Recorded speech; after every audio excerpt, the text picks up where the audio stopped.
balma o bisimila mala cuka don kibaru keneka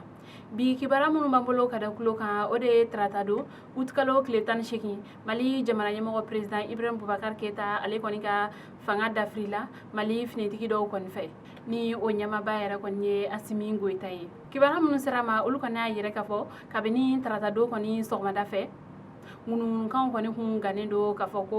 jamana nyamo ko finitigi koni bena aka fanga dabri o koni sababu yala nege kanya tan woro koni wakati ni finitigi nunu koni ukunda jamana nyamo ale yere koni ka so kan sebeni ngoro ni kata amine no ale koni aka premier ministre ni oye Dr Boubou Cissé ni moko flan nunu koni minele uye ukunda ni moko nunu koni kati ale koni kando be no ni anko mako kan sunjata o koni fena temele ko fe jamana nyamo ale koni bora ni ka kuno fondi koni ke jamana deuma ka yire ka foko ale koni walanseme ko wafene ko ale yere ka gouvernement yere koni fene ko ule walanseme ko ka da mo kulo ka fene ko assemblée nationale ko o yere koni fene chila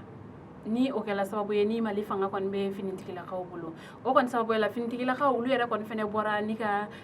kuna fon kon di mo ma ko couvre feu ko o kon damne la o be damne nege kanya mugani kele ni nga tabla nege kanya turula finitigi mun kon flene ka president Ibrahim Boubacar Keita ka ale kon ka fanga dabri ulu kon ka jekul kura kon to ko CNSP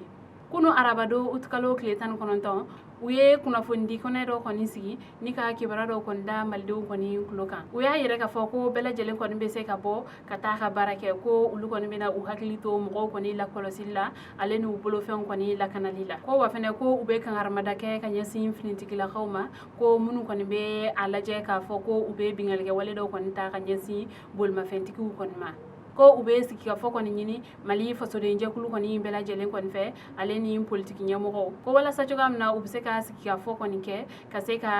jamana nyamo kura ko o siki libara ko ni ndamne ni finitigi nunu koni ayere ka fo ko ulu koni be ko nyana bolle ko ga ko ka da maldu yere koni fena kulukan ko ulu koni te jamana marako kibara wara mbambulo ka da kulukan o de tratado utkalo kletan kononton sereo aleni jentombaw ulu koni jara ka nyangili bere do konta mali jamana de koni kama ka sababu ke fanga nyele mayni kibara munu serama ulu koni ayire ka fo sereo aleni jentombaw ulu koni bela jelen koni kuye kan armada ke ka fo ko mali de koni kana uga fanga koni yelema ko sabla ko oni ulu koni ka tabiaw koni teta koni malde koni ye fanga yelema ko anyangili bere koni be dawuna o koni sababu yala jamana nyamo ale koni kele ka aka walanseme koni fo gatimna ni manunu koni fene be ayire ka fo ko ulu koni bena mali nyanki o nyangili yere koni do fene muye ambarko o koni sigla mali kuna ko mali frontière ulu yere koni fene be datukuna ko wa fene ko sira o sira be mali ni sira o jamana ni communauté internationale nun koni nyokonche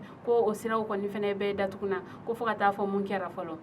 kuna foni kunchela kibara wara mbambolo kada kulokan ole M5 RFP ale shifin je kulumunu kon be no ni ulu koni kun minela uga wulika jolla vaina le 10 août ka duguje le 11 août la ko o mo shekin ulu koni lablala ni manunu koni lablale fintigila kado koni tara uta kabini bamako kura kaso bomba koni dala ni ka klaka a kunyasini uye ni mako fale nun koni kaso o koni kala ni sonja ko baye kanyasi ni mo kon sumo ko kon ma ale ni uga skidala mo be nga mo munu yera koni kun minele flane ulu koni ya yere ka foko ulu koni mandi misa abada uga wulika jowla ko sabla ko ulu koni ka wulika jow ulu yaye ko o koni nafanye maliye